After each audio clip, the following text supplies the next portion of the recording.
बिहार के एक छोटे कस्बे धनकौर में एक 150 साल पुरानी हवेली थी, राजगढ़ हवेली। लोग उसे छाया हवेली भी कहते थे, क्योंकि रात को ऐसा लगता था जैसे उसके अंदर कोई परछाइयां घूम रही हों। कहते हैं कि उस हवेली में कोई इंसान नहीं, बल्कि एक परिवार की आत्माएं रहती थीं, जो एक रात में रहस्यमय तरीके से मारे गए थे। गांव वाले उस हवेली से 4 कदम दूर भी नहीं जाते।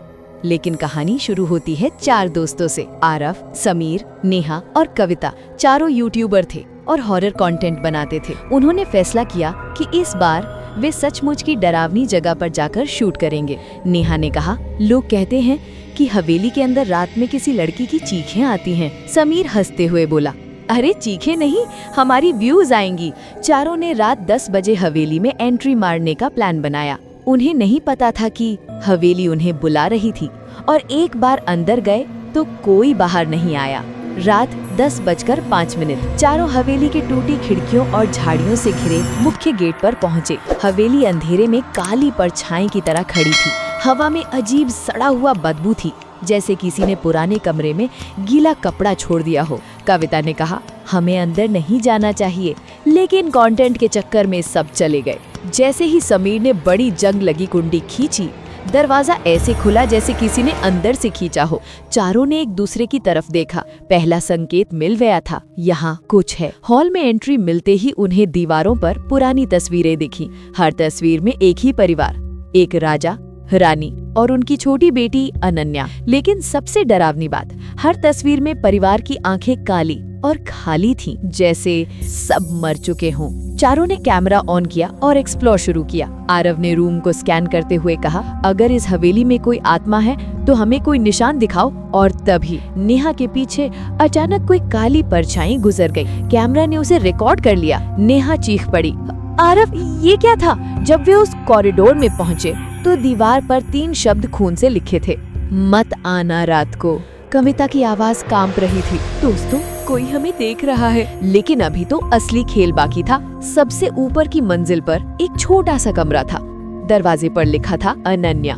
कमरा खोलते ही चारों रुक गए। कमरे के अंदर टूटा हुआ लकड़ी का पलंग, आधी जली गुड़िया और एक पुरानी डायरी। नेहा ने डायरी खोली। पहला पन्ना, माँ कहती है कि रात में नीचे मत जाना, वहाँ दानव रहता है। दूसरा पन्ना, पापा बदल गए हैं, वो इंसान नहीं रहे। तीसरा पन्ना, अगर कोई ये डायरी पढ़ रहा है तो यहाँ से भाग जाओ। और तभी गुड़िया खुद ब खुद जमीन पर लुढ़क गई। कमरा धीरे धीरे ठंडा होने लगा। समीर कांपते हुए बोला, क्या कोई इस कमरे में है? डायरी अचानक खुद ही बंद हो गई। रात 11:25। हवेली के निचले हिस्से से किसी बच्चे की रोने की आवाज आई। हेल्प, कोई है? नेहा भागने लगी। ये तो किसी बच्चे की आवाज है। आरव बोला, यही तो हमें चाहिए, रियल पैरानॉर्मल फुटेज। लेकिन जैसे ही वे ग्राउंड फ्लोर पर पहुंचे, बच्चे की आवाज धीमी होती गई और दीवार से आती महसूस होने लगी। कविता ने दीवार पर टॉर्च मारी। दीवार पर किसी के नाखूनों के निशान थे, लंबे, तेज और अंदर तक गड़े हुए। नेहा चिल्लाई, ये इंसान के नहीं हो सकते।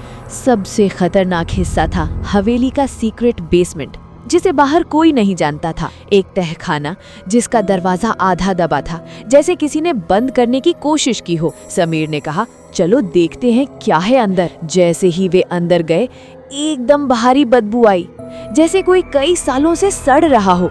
टॉर्च की रोशनी में उन्हें दिखा दीवारों पर तांत्रिक चिन्ह, टूटी हुई हड्डियां और बीच में एक लोहे का बड़ा पिंजरा। पिंजरे के अंदर किसी छोटी बच्ची की अस्थियां थी। नेहा डर के मारे वहीं बैठ गई।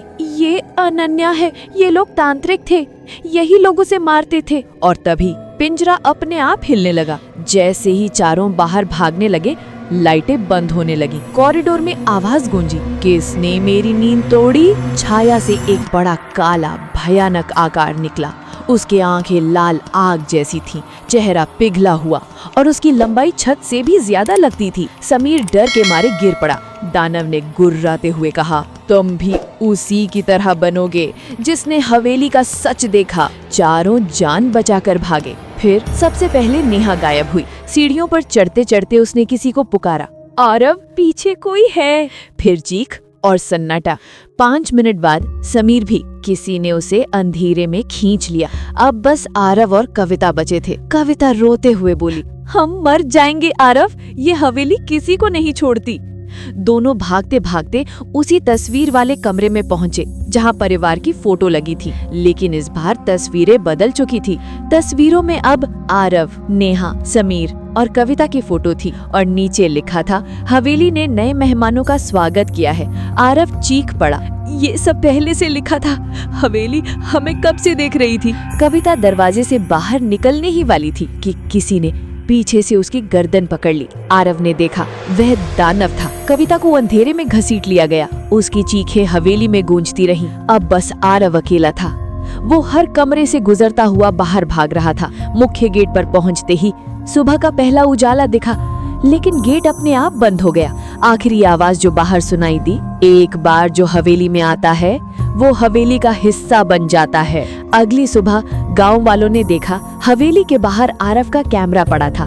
कैमरा में आखिरी फुटेज, हवेली का दरवाजा धीरे धीरे बंद होता हुआ और अंदर से किसी बच्चे की हंसी। आरव, नेहा, समीर और कविता चारों आज तक लापता है और हवेली अभी भी खड़ी है, अभी भी बुलाती है और कोई भी अंदर जाए वापस नहीं आता।